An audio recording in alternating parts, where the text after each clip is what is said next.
Now, before we do anything, let's understand what's really happening. Losing focus often feels like a personal failure, like you should be more disciplined or more motivated.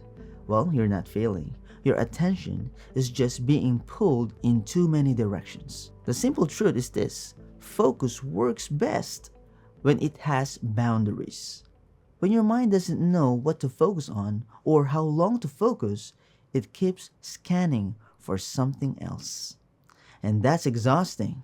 Now, here's the simple idea behind this class: focus improves when you give it a clear beginning and a clear end. Not a full plan, not a long list, just one small container. Now, there are three parts to this idea. First, you choose one thing to focus on, not many, just one.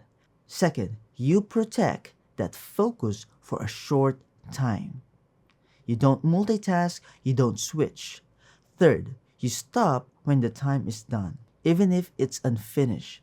For example, if you sit down to work but feel restless, then giving yourself 10 focus minutes helps because your mind knows this won't last forever.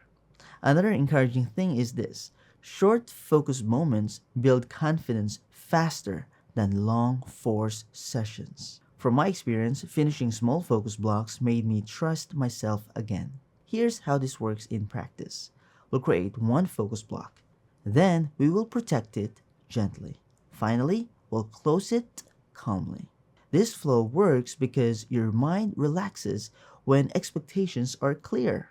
If you're feeling clearer after this and want me to guide you through the full step-by-step version, where I explain everything slowly with real examples, you can take the full class free for a month using my link below. It continues right from here so you don't lose your momentum. And you also get access to thousands of other creative classes for a month. Before you go, let me know in the comments what part of staying focused feels hardest for you. Your comments help more beginners discover this video, and I read everyone. Thanks so much for watching. If this helped, feel free to like the video and subscribe so you don't miss what's next.